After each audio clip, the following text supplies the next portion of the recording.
আলাইকুম, সবাইকে স্বাগতম আমার একটি ভিডিওতে।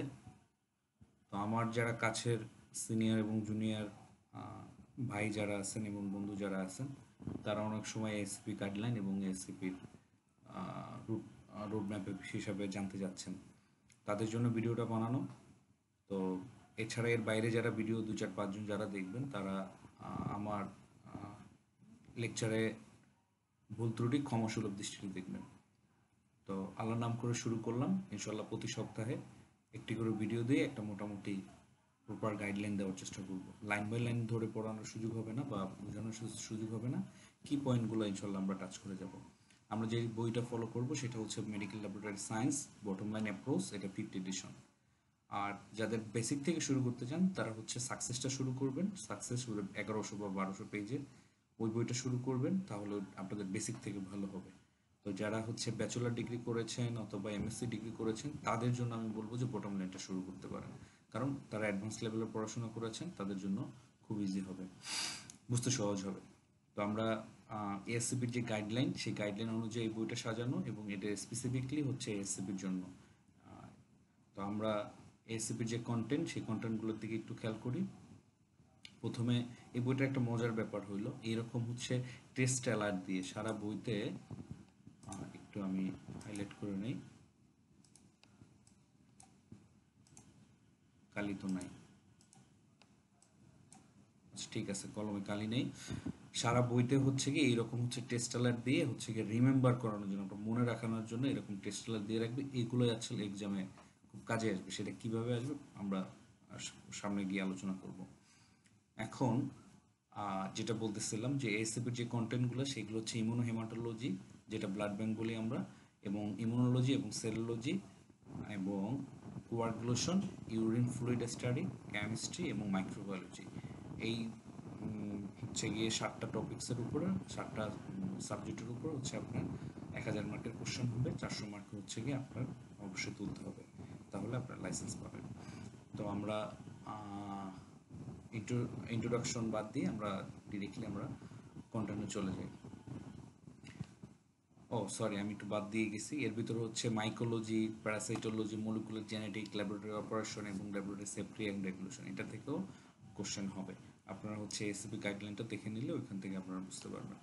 তো আমরা একটু জুম দিয়ে নিই। এই বইটা যাদের কাছে, সবার কাছে আছে, যারা অন্তত এক্সামের প্রিপারেশন নিচ্ছেন তাদের কাছে আছে। আচ্ছা, আমরা ইমিউনোহেমাটোলজি শুরু করব বিসমিল্লাহ বলে। প্রথমে হচ্ছে ইমিউনোহেমাটোলজির হচ্ছে ডোনার সিলেকশন এবং হচ্ছে গিয়ে ডোনার স্যাম্পল কালেকশন। আমরা যদি আমরা বলতে চাই sample collection of donor blood যদি আমরা চিন্তা করি, তাহলে প্রথমে হচ্ছে কি রেজিস্ট্রেশন, মেডিকেল হিস্ট্রি এবং হচ্ছে ফিজিক্যাল এক্সামিনেশন করব। এখানে একটা ব্র্যাকেট দিয়ে ড্যানি ডোনার দিছে, এইটাই আপনার মনে থাকবে। ড্যানি ডোনার বলছে এই যে মানুষটা দিয়ে যে যে রিমেম্বার অথবা টেস্টালার দিয়েছে তাকে বলেছে ড্যানি ডোনার। তো ড্যানি ডোনারের আপনি দেখেন এখানে একটা রিমেম্বার কীভাবে দিচ্ছে, ওরাল যে হচ্ছে ওরাল টেম্পারেচার সেটা 99.5 ফারেনহাইট এবং 37, এটা হলো একটা আইডিয়াল ডোনারের। এবং হচ্ছে 50 কেজি অথবা 110 হচ্ছে গিয়ে পাউন্ড তার ওয়েট হতে হবে। হিমোগ্লোবিন হতে হবে 12.5 এবং 38% হেমাটোক্রিট হতে হবে। মাস্ট বি নর্মাল, মানে মাস্ট বি নর্মাল বলতে এই যে বিপিটা, একটা ব্লাড প্রেশার মেশিন দিছে এবং বিপিটা বলছে must be normal, number institution define, মানে এক এক ইনস্টিটিউটে এক এক রকম ডিফাইন। কেউ 180-কে নর্মাল বলবে, অথবা কেউ 120/80-কে নর্মাল বলবে। যে যে ইনস্টিটিউটে যেভাবে বলে সেটাকে হচ্ছে ইনস্টিটিউশন ডিফাইন। এরকম আসলে অনেক কথাই যখন পড়তে যাবেন প্রথমে, তখন মানে প্রথমে যদি বটম লাইন পড়ে তখন এই শর্টকাট কথাগুলোতে বুঝতে ঝামেলা হবে। প্রথম মাস্ট বি নর্মাল, এটা বুঝতেই সময় লাগছে অনেক, বা বোঝা যায় না। তো এরকম হয়তো বা আমিও আপনাদেরকে অনেক দিন আগে তো যেহেতু লাইসেন্স নেওয়া, করতে গিয়ে হয়তো বা অনেক কিছু আটকে যাব, তারপরেও আশা করি যতটুকু পারবো জানার চেষ্টা করব। আচ্ছা যাই হোক, যেটা বলছিলাম, আমরা এরকম রিমেম্বার আপনাকে টেস্টলার দিয়ে এই বইটাতে হচ্ছে কি আপনাকে মনে করার চেষ্টা করবো। আপনি দেখেন চোখ বন্ধ করে কোনো কিছু দরকার নেই, আপনি যখন এক ছবিটা ভালোভাবে দেখবেন, যখন ইমাজিনেশন করবেন, তখন এই যে ক্রাইটেরিয়াগুলো আপনার মনে পড়বে। তো এরকম এই টেস্টলারগুলো মোস্ট ইম্পর্টেন্টলি এইটগুলো দেখলেই আপনার মোটামুটি একটা পড়ার সাথে একটা মিল থাকবে। আর যেখানে বলছিলাম অ্যাসেপটিক টেকনিক এবং হচ্ছে গিয়ে স্ক্রাব সাইড ফর 30 সেকেন্ড এবং পোভিডন, অর্থাৎ আপনি যখন অ্যাসেপটিভ টেকনিকে হচ্ছে গিয়ে যেখান থেকে হচ্ছে ব্লাডটা নেবেন সেটা 30 সেকেন্ডের মতো হচ্ছে গিয়ে আপনি হচ্ছে গিয়ে স্ক্রাব করে নেবেন এবং হচ্ছে পোভিডন আয়োডিন অথবা অ্যালকোহল 75% অ্যালকোহল দিয়ে সেটাকে হচ্ছে অ্যাসেপটিক টেকনিকের মাধ্যমে বা জীবাণুমুক্ত করে নেবেন। জেনারেল ইনফরমেশনের ভিতরে হচ্ছে এটা কিন্তু আমরা একটা ডোনার সিলেকশনের ক্ষেত্রে ডোনারের ক্রাইটেরিয়াগুলো আমরা যাচ্ছি। আর হচ্ছে গিয়ে জেনারেল ইনফরমেশন ভিতরে হচ্ছে maximum collection no more than 10.5 ml whole blood per KG of body weight including sample, অর্থাৎ আপনি যে ক্রস ম্যাচিং অথবা হচ্ছে স্ক্রিনিং টেস্টের জন্য যে ব্লাড নেবেন সেইটা সহ আপনার বডি ওয়েটের বিপরীতে 10.5 ml এর বেশি না, মানে অর্থাৎ আপনার 50 কেজি ওয়েটে মানে 10.5 হলে হয় কত 550 এর বেশি ব্লাড নেওয়া যাবে না। এটা হচ্ছে অর্থাৎ টেস্ট আমি যেমন নিলাম যে হ্যাঁ ধরেন দেশের বাইরে তো দেখা গেছে যে আপনার ক্রস ম্যাচ অথবা যেটাকে বলি আমরা স্ক্রিনিং টেস্টের জন্য ব্লাডের পরিমাণটা হয়তো বা কম বেশি লাগতে পারে, তো সেটাই মেন ইন্ডিকেট করে দিয়েছে যে আপনার 10.5 ml পার বডি ওয়েট, অর্থাৎ 1 কেজি ওয়েটে 10.5 ml এর বেশি নেওয়া যাবে না। সেখানে 12 ml যেমন দেখা গেছে, যেটা বলতে চাচ্ছি যেমন একটা পেশেন্ট একটা ডোনারের হচ্ছে গিয়ে ওয়েট আছে 50 কেজি, সেখানে যে সেখানে 600 ml নিয়ে ফেলায়, তো সেইটা ডোনারের হচ্ছে গিয়ে ডিফারেল আকারে হচ্ছে গিয়ে সে ইন্ডিকেট হতে পারে, এই জন্য 10.5 বেশি নেওয়া যাবে না। ডোনার ইন্টারভ্যাল ডোনার ব্লাড যে ডোনেশন করলো সেটার ইন্টারভ্যাল থাকতে হবে 4 week after whole blood donation. WB মানে হচ্ছে হোল ব্লাড ডোনেশন, মানে সে যদি হোল ব্লাড যদি দিতে চায় তাহলে হোল ব্লাড দিয়েছে তার 8 সপ্তাহ হচ্ছে কি তার ইন্টারভ্যালে থাকতে হবে। এখন দেখা গেছে বাংলাদেশে তো ম্যাক্সিমামই হোল ব্লাড নিয়ে থাকে। অ্যাফোরেসিস প্রসেস সব জায়গায় চালু নেই, অ্যাফোরেসিস নিয়ে ফার্দার আমরা আলোচনা করব। এখন অ্যাফোরেসিস করলে দেখা গেছে যে মেবি 2 সপ্তাহ পরেও দেওয়া যায় বা 5 দিন পরেও দেওয়া যায় বা 3 দিন পরেও দেওয়া যায় ব্লাড। অ্যাফোরেসিসটা হচ্ছে গিয়ে আপনার স্পেসিফিক কম্পোনেন্টটা শুধুমাত্র নেবে আর বাকিটা হচ্ছে মেশিনের থ্রুতে আপনার আবার বডিতে ফিরে আসবে। আচ্ছা যাই হোক, MD must be evaluate medication. এমডিটা হচ্ছে মেডিকেশন হচ্ছে গিয়ে ইভালুয়েট করতে হবে যে আপনার কয় ঘন্টা আগে হচ্ছে মেডিসিন নিয়েছেন। Medication taken within 48 hour irreversibly after platelet function, যখন অর্থাৎ অ্যাসপারিন জাতীয় কোনো ধরনের যদি ঔষধ খেয়ে থাকেন, যেমন প্রেশারের ঔষধ হিসাবে আমরা অ্যাসপারিন ইউজ করি, সেটাকে হচ্ছে কি ভেসোডাইলেশন করে ব্লাডটাকে তরল আকারে রূপান্তরিত রাখে, সেটা তখন ব্লাড প্রেশারটা কমানোর জন্য। তো এইরকম অ্যাসপারিন জাতীয় যেটা হচ্ছে অ্যাসপারিন জাতীয় যদি কোনো ঔষধ খান তার 48 ঘন্টা আগে থেকেই হচ্ছে গিয়ে ব্লাড ডোনেশন 48 ঘন্টা আগে থেকে এটা বন্ধ করতে হবে। may not be used as a only source of platelet but can be part of the platelet pool, অর্থাৎ যেখানে আপনি একমাত্র ডোনার যে যেই ডোনারের হচ্ছে গিয়ে প্লাটলেটটা রোগীর ট্রিটমেন্টে ব্যবহার হবে, তো সেই ক্ষেত্রে আপনি দিতে পারবেন না। কিন্তু দেখা গেছে যে আপনার সহদমে 2-3 জনের প্লাটলেট নিয়ে একটা পুল করলো, পুল মানে একত্রিত করা, তো একটা পুল প্লাটলেট তৈরি করলো মানে 2-3 জনের প্লাটলেট নিয়ে একসাথে একটা প্লাটিলেটের পুল তৈরি করলো, তখন আপনার সমস্যা হবে না, তখন এটা নেওয়া যেতে পারে। কিন্তু একমাত্র ডোনার হিসেবে আপনি হচ্ছে যদি অ্যাসপারেন্ট খান তাহলে আপনি রিজেক্টেড হয়ে যাবেন। আচ্ছা, criteria of allogeneic donor selection, আপনার হচ্ছে কি একমাত্র ডোনার হিসাবে আপনার ক্রাইটেরিয়া কী থাকতে হবে, বয়সটা থাকতে হবে। এই যে ড্যানি ডোনার, ওর বয়স কিন্তু 16 এবং ওর কনফার্ম দ্য স্টেট ল, অথবা মানে যেহেতু এটা আমেরিকান স্ট্যান্ডার্ড সেহেতু বলতেছে স্টেট ল, ওদের প্রত্যেকটা স্টেটের ল আলাদা আলাদা। হ্যাঁ, তো এরপর হচ্ছে গিয়ে ওরাল টেম্পারেচার <37 অথবা ওই যে 99.5 Fahrenheit, body pressure blood pressure যেটা must be within normal limit. এখন নর্মাল লিমিটটা হলো গিয়ে ওই যে স্টেট ল অথবা এই যে বললাম যে ইনস্টিটিউশন যেটা ডিফাইন করে যেটাকে নর্মাল বলে, কেউ 120কে নর্মাল বলবে, কেউ আবার হচ্ছে সিস্টোলিক 140কে নর্মাল বলবে। ইনস্টিটিউশনে যেটা হচ্ছে ডিফাইন করবে সেটা অবশ্যই ওই নর্মাল রেঞ্জের ভিতরে থাকতে হবে। No longer define by AABB, no longer define, অর্থাৎ AABB American Association of blood bank, ওরা বলে যে 180/100 এইটাকে হচ্ছে গিয়ে এটার উপরে যেতে পারবে না। ইনস্টিটিউশন ডিভাইড, এক এক ইনস্টিটিউটে এক একভাবে ডিফাইন করে, দেখা গেছে ওদের এক এক স্টেটে এক এক রকম ভ্যারাইটি, তো সেই অনুযায়ী এই রেঞ্জগুলো কম বেশি চেঞ্জ হয়ে থাকে। হেমাটোক্রিট, হিমোগ্লোবিন এবং হেমাটোক্রিট, হিমোগ্লোবিন হতে হবে মোর দ্যান 12.5 এবং হচ্ছে গিয়ে এখানে পার্সেন্টেজটা ভুল আছে, অথবা লেস দ্যান মোর দ্যান হচ্ছে 38% হচ্ছে গিয়ে তার হেমাটোক্রিট থাকতে হবে। এবং হেমাটোক্রিটের একটা ইয়ে আছে, ল আছে, হেমাটোক্রিট এবং হিমোগ্লোবিন রোল অফ 3 মেবি। আরবিসির 3 গুণ হচ্ছে, আরবিসি এটা নর্মাল ইন্ডিভিজুয়ালের ক্ষেত্রে, আরবিসির 3 গুণ হচ্ছে হিমোগ্লোবিন, হিমোগ্লোবিনের 3 গুণ হচ্ছে হেমাটোক্রিট। এটা হচ্ছে নর্মাল ইন্ডিভিজুয়াল, ডিজিজ কন্ডিশন এটা চেঞ্জ হয়ে যাবে। অর্থাৎ আপনার 12.5 হলে 12, 3, 12, 36, হ্যাঁ। তো হেমাটোক্রিট আপনার হচ্ছে গিয়ে 36 থাকতে হবে, 38 থাকতে হবে, এবং ওয়েট থাকতে হবে 110 পাউন্ড। এখন যে মজার ব্যাপার আছে, এই যে রিমেম্বার টেস্টলার দিয়ে বলেছে সিস্টোলিক এবং ডায়াস্টোলিক। সিস্টোলিক কিভাবে মনে রাখবে? সিস্টোলিক মানে উপর, এবং স্কাই ইজ অ্যাবাউট রাইট, মানে সিস্টোলিক মানে মানে সিস্টোলিক মানে স্কাই, এবং ডায়াস্টোলিক মানে নিচে, অর্থাৎ স্কাই হলো উপরে, ডায়াস্টোলিক মানে নিচে। এটা দিয়ে আমরা সিস্টোলিক এবং ডায়াস্টোলিকটা সিম্পলি মনে রাখতে পারবো। আচ্ছা, এইখানে আরেকটা টেস্টেলার দিয়েছে, মানে টেস্টেলারগুলো কিভাবে দিয়েছে? Tester evaluate the suitability of potential donor, ওই যে পোটেনশিয়াল ডোনারটা কিভাবে, সুইটেবিলিটি কিভাবে, ওই যে সে, এই যে এখানে একটা কথা আছে যে পুল প্লাটিলেট হইলে সে হচ্ছে গিয়ে যদি অ্যাসপারিন নেও, অ্যাসপারিন খেয়েও থাকে তাহলে নেওয়া যাবে। যদি অনলি সোর্স অফ হচ্ছে গিয়ে সে ডোনার হয়ে থাকে তাহলে সেই ক্ষেত্রে নেওয়া যাবে না। আর সুইটেবল ডোনার কি? এই যে তার এইজ থাকতে হবে কত, এই ড্যানি ডোনার, ড্যানি ডোনারটা হলো সুইটেবল ডোনার।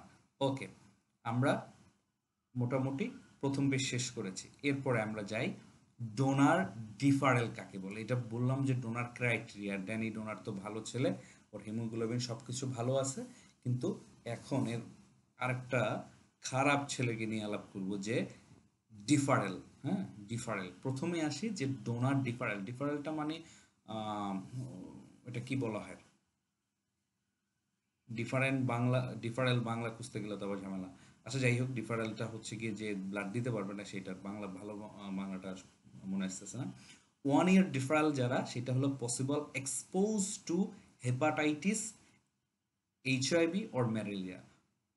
যদি 1 বছরের ডিফারেল কারা হবে, যেমন possible expose hepatitis, HIV or malaria. যেমন আমি আর আমার রুমমেট দুজন থাকতেছি, আমি জানতে পারলাম যে ওর হেপাটাইটিস B পজিটিভ হয়েছে। হ্যাঁ, এখন আমি 1 বছরের জন্য ডিফারেল হয়ে যাব, কারণ এই যে এইটার হচ্ছে কি এই হেপাটাইটিস অথবা HIV ম্যালেরিয়া, এটা ডেভেলপ হতে যে সময় লাগবে, এই জন্য আমি অন্তত 1 বছরের ইন্টারভেল দিব। এই 1 বছরের ভিতরে আমি হচ্ছে কোনো ব্লাড দিব না। এই 1 বছর পরে আমি আলাদা হয়ে গিয়ে তখন তো স্ক্রিনিং করে তখন আমি হচ্ছে গিয়ে এনশিওর হলাম যে ওর সাথে ছিলাম, আমার সাথে যে আমার রুমমেট ছিল তার যে হেপাটাইটিস ছিল তার কাছ থেকে আমি এক্সপোজ হইনি, এখন আমি দিতে পারবো। অর্থাৎ এই ইন্টারভেলের কারণটা হচ্ছে এই জন্য। আচ্ছা, কেন, কারণ, এক্সপ্লেনেশন এগুলা ফার্দার আস্তে আস্তে পড়তে গেলে পাবো। হেপাটাইটিস হেপাটাইটিস বি ইমিউনোগ্লোবিন, সে যদি হেপাটাইটিস বির ইমিউনোগ্লোবিন অর্থাৎ সে টিকা দিয়ে থাকে। Possible expose to hepatitis HIV malaria, যদি ওই যে যেটা বলেছিলাম যে সে যদি পসিবল এক্সপোজ, সে যদি কোনো সংস্পর্শে থাকে এরকম পেশেন্ট অথবা এরকম কারোর সাথে, তখন হচ্ছে গিয়ে আপনি 1 বছরের জন্য ডিফারেল হিসাবে বিবেচিত হবেন। আর হচ্ছে গিয়ে recipient recipient of blood and blood product, মানে সে যদি রিসিপ্ট করে, সে নিজেই যদি ব্লাড নিয়ে থাকে, কোনো ধরনের ব্লাড অথবা ব্লাড প্রোডাক্টস হলো যেমন সে সে ইয়ে নিতে পারে, কি বলে, সে প্লাটিলেট নিতে পারে, WBC নিতে পারে, সে RBC নিতে পারে, এরকম কোনো যদি কম্পোনেন্ট অথবা ব্লাড প্রোডাক্ট নিয়ে থাকে, সে নিজেই তো আসলে সে তার ডিফিসিয়েন্সি ছিল, সে এখন 1 বছরের ভিতরে সে দিতে পারবে না। এখন ট্যাটু, আনলে unless as the state regulatory facility, যদি মনে করেন স্টেট রেগুলেটরি ফ্যাসিলিটি যদি মানে স্টেট যদি বলে যে হ্যাঁ, ঠিক আছে ট্যাটু করেছে তাতে কোনো সমস্যা নেই, তাহলে সে দিতে পারবো, অন্যথায় সে ডিফারেল। যদি ট্যাটু করা থাকে উল্কা, ওই যে হাতে আঁকে অনেকেই আহ, যারা ব্যান্টন করে তাদের হাতে এরকম ট্যাটু করা থাকে, মানে ট্যাটু কোনটা, ওই যে বাবুল গাম খেয়ে লাগায় সেই ট্যাটু না, যেটা পার্মানেন্টলি হচ্ছে সুই ফুটিয়ে যেই রকম ট্যাটু করে। তো ওই রকম ট্যাটু করলে আসলে দেখা গেছে যে ওই জায়গা থেকে এক্সপোজারের ইয়ে থাকে, এক সুই দিয়ে দুই তিনজনকে এক্সপোজ করলো বা ট্যাটু করলো, তখন দেখা গেছে এরকম পসিবিলিটি থাকতে পারে যে একজন দ্বারা দুইজন হচ্ছে কন্টামিনেটেড নিডল দিয়ে এরকম দুইজনকে হচ্ছে ট্যাটু করলো, অথবা ধরেন সুই একটাই ব্যবহার করলো বা যে ইনস্ট্রুমেন্ট একটাই ব্যবহার করলো, কিন্তু কালিটার ডিব্বাটা বড়, তো ওই কালি থেকে এক ফুটো করলো আবার কালি নিল, ফুটানো করলো কালি কালি নিল, তো এইরকম ওই কালি থেকেও তো আসলে এক্সপোজ হওয়ার পসিবিলিটি আছে। তো এই জন্য হচ্ছে গিয়ে ট্যাটু করলে সে 1 বছরের জন্য ডিফারেল হবে। এবং যদি তার পার্টনার যদি হয় is living with or having sexual contact person possible for এইচবিএসএজি অর এইচবিবি নেট সিম্বলিক এবং hepatitis C and any viral hepatitis. অর্থাৎ আপনি এমন দেশের বাইরে তো বিবাহ বহির্ভূত সম্পর্ক ওদের জন্য জায়েজ, সরি জায়েজ বলা যায় না, মানে যেটাকে বলা হয় কি বলে এটাকে, আহ, বৈধতা আছে। তো সেহেতু এরকম যে সেক্সুয়াল কন্ট্যাক্ট আছে যাদের দেখা গেছে তার পার্টনারের সাথে, তো তো এরকম যদি সেক্সুয়াল যদি কন্ট্যাক্ট থাকে যে এইচআইভি এক্সপোজ হতে পারে, অথবা সিমটম আছে, যেমন সিমটম কি, এইচআইভির এক ধরনের সিমটম থাকে, এইচবিএসএজি যদি পজিটিভ থাকে, সিমটোমেটিক যদি এরকম কেউ থাকে, তো তার সাথে যদি সেক্সুয়াল কন্ট্যাক্ট থাকে তাহলে 1 বছরে সে ডিফারেন্ট হতে পারে। Mucus membrane expose to blood, মানে মিউকাস আমাদের বডিতে যে স্কিনে যে মিউকাস মেমব্রেনটা আছে, মানে বিভিন্ন পার্টে মিউকাস মেমব্রেন আছে, সেই মিউকাস মেমব্রেনে যদি কোনোভাবে যদি ব্লাড অথবা ব্লাড প্রোডাক্ট যদি এক্সপোজ হয়, মানে কোনো আপনি যেমন সিম্পল কথা, ল্যাবে কাজ করতেছেন, আপনার স্কিন যে পেশেন্টের যে নিডেলটা আছে সেটাতে আপনার স্কিন পেনিট্রেট হয়ে গেল, আপনার মিউকাস যে লেয়ারটা আছে সেটার ভিতরে ঢুকে গেল, বাস আপনি 1 বছরের জন্য deferral. Skin penetration and instrument contaminated with blood fluid, মানে যে কথাটা বলতেছিলাম যে স্কিন যদি কোনোভাবে পেনিট্রেশন হয়, অথবা ইনস্ট্রুমেন্ট যদি কন্টামিনেটেড হয়, যেটা ব্লাড, মানে ব্লাড দ্বারা কন্টামিনেটেড ছিল, এরকম যদি কোনো ইনস্ট্রুমেন্ট দ্বারা যদি স্কিন পেনিট্রেট হয়ে যায়, যেমন কাজ করতেছেন রুগীর ব্লাড দিচ্ছেন, নেওয়ার পর নিডেলটা ফালানোর সময় অথবা ক্রাশ করার সময় আপনার আঙুলে ঢুকে গেল, বাস আপনি 1 বছরের জন্য ডিফারেল হয়ে গেলেন। এটা এটা আমাদের মনে রাখার জরুরি। অবশ্য এই আমরা ডোনার সিলেকশনের ক্ষেত্রে খুবই আমরা বাংলাদেশে এটা মেনটেন করি না। আচ্ছা, sexual contact with individual symptomatic for any viral hepatitis confirm for HBS HIV in any risk category. যদি তার যদি কোনো সেক্সুয়াল কন্ট্যাক্ট থাকে, যদি এরকম যে সিমটোমেটিক এইচআইভি অথবা ভাইরাল হ্যাপাটাইটিসের সিমটোমেটিক হাই রিস্ক ক্যাটাগরির ভিতরে থাকে, তাহলে সে বা form the complication of therapy of syphilis, যদি রোগী যদি কোনো গনেরিয়া অথবা সিপলিসের যদি কোনো থেরাপি নিয়ে থাকে, তাহলে সে হচ্ছে ডিফারেল আকারে গণ্য হবে। Travel to endemic area of malaria more than 72 hours in correction institute.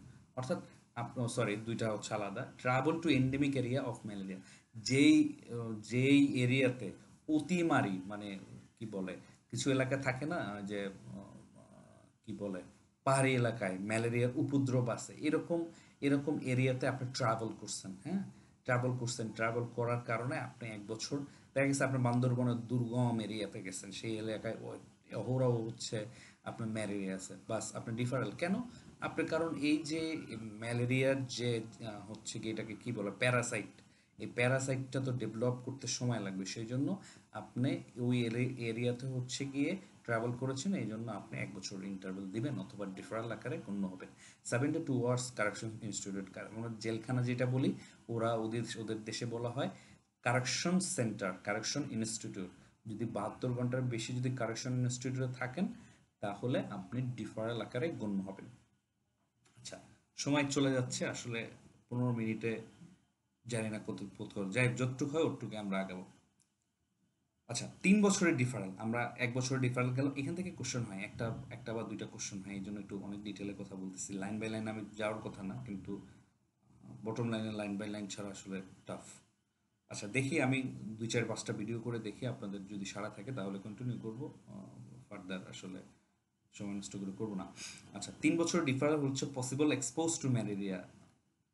3 বছরের ডিফারেল করা হবে asymptomatic during the time visitor immigrant from endemic area for malaria previously diagnosis with, অর্থাৎ যে ভদ্রলোক ভিজিট করছে, অথবা উম, কি বলে এটাকে, সে বান্দরবান থেকে অমুক চাকমা এসে ধরেন যে ঢাকাতে পোস্টিং হয়েছে, তো এইরকম হচ্ছে কি এন্ডেমিক এরিয়া থেকে ইমিগ্রেন্ট যদি আসে তাহলে সে ডিফারেল হবে, অথবা প্রিভিয়াসলি পূর্বে সে ডায়াগনোসিস হয়েছে তার ম্যালেরিয়া হয়েছে, সেই ব্যক্তি হচ্ছে ডিফারেল আকারে গণ্য হবে।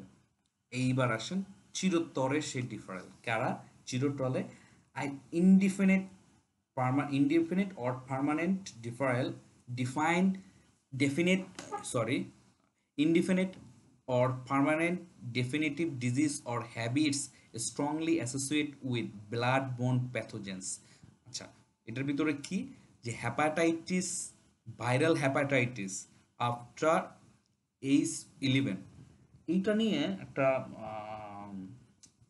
কন্ট্রোভার্সি ছিল, এখন ঠিক স্মরণ আসতেছে না, স্মরণ যাই হোক, আমার যেটা স্মরণ আসছে সেটা বলতেছি, আপনারা ফার্দার হয়তো এটা সার্চ দিয়ে নেবেন। এই ডিফারেলটা হইল 11 বছরের পরে, মানে এই যখন 11 বছর, তারপরে হচ্ছে সে হ্যাপাটাইটিস ডায়াগনোসিস হয়েছে, এরকমই ছিল, বা এটা আমরা একটু কন্ট্রোভার্সিও ছিল, মনেও নাই এটার কি ছিল, হ্যাঁ এরকমটাই মনে রাখেন, জাস্ট 11 বছরের পরে সে হচ্ছে ভাইরাল হ্যাপাটাইটিস দ্বারা এক্সপোজ হয়েছে, তো এরকম যদি হয় সে ইনডিফিনিট ডিফারেল অথবা পার্মানেন্ট ডিফারেন্ট হয়। এটা যদি কনফিউশন থাকে আপনারা নেটে সার্চ দিয়ে নিন। আচ্ছা, কনফার্ম পজিটিভ টেস্ট ফর এসবিএস এজি or positive HBV NAT result, যদি আপনার পিসিআর টেস্ট অথবা এসবিএস এজি টেস্ট যদি পজিটিভ হয়, আপনি চিরতরে ডিফারেল। আচ্ছা, rapidly reactive test for anti HCV, anti HTLV human treponema, মনে নাই এসটিএলবি ফুল মিনিংটা মনে আসতেছে না। আচ্ছা যাই হোক, অনেকদিন পর এটা নিয়ে বসছি। যদি পেশেন্ট যদি অ্যান্টি এসসিবি রিয়াক্টিভ থাকে, হ্যাঁ, এবং হচ্ছে এসটিএলবি যদি পজিটিভ থাকে, তাহলে সে ডিফারেল হবে। Donate only unit to recipient who develop post transfusion hepatitis, HIV or HTLV. আচ্ছা, এইচটিএলবির ব্যাপারটা আমি একটু মাথায় আসতেছে না, একটা মিনিট, একটা মিনিট। এইচটিএলভি কি ভাইরাস, হিউম্যান টিপোনোমা, ও সরি আমার নেট বন্ধ করে দিয়েছি। আচ্ছা যাক, সার্চ দিয়ে পারলাম না, কোথায় ছিলাম। যদি এসটিএলভি যদি এমন হয় যে আপনি ব্লাড ডোনেশন করেছেন, তার পরবর্তী সময়, এখন দেখা গেছে একটা রোগীর 2 3 ব্যাগ ব্লাড দিলে তখন তো আসলে কনফার্ম হবে না। যদি দেখা গেছে আপনি 1 ব্যাগ ব্লাড দিছেন, এরপরেই রোগীর দেখা গেছে যে এইচআইভি অথবা হেপাটাইটিস বি ডেভেলপ হয়ে গেছে, তাহলে আপনি চিরতরের জন্য হচ্ছে ডিফারেল হবে।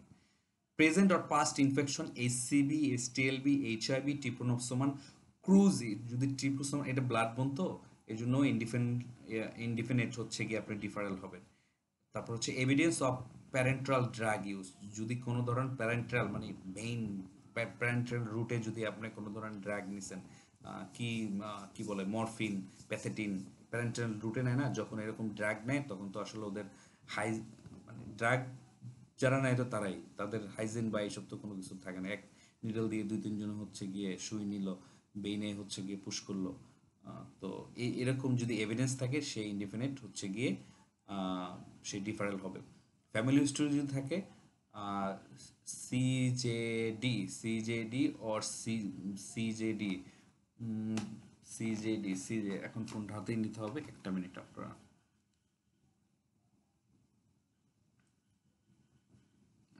একটু সরি, আমি একটু সময় নিয়ে একটু দিলাম, সার্চ দিলাম। ও যেটা বলতেছিলাম, STLV, হিউম্যান টিপোনো টি লিম্ফো, এটা ছিল হিউম্যান টি লিম্ফোটপিক ভাইরাস। আর হচ্ছে GCD, ক্রুসফিল জ্যাকব ডিজিজ, আর অথবা ভেরিয়েন্ট অফ ক্রুসফিল জ্যাকব ডিজিজের কোনো যদি তার রিস্ক থাকে বা ফ্যামিলি হিস্ট্রি থাকে, সে ইনডিফিনিট ডিফারেল।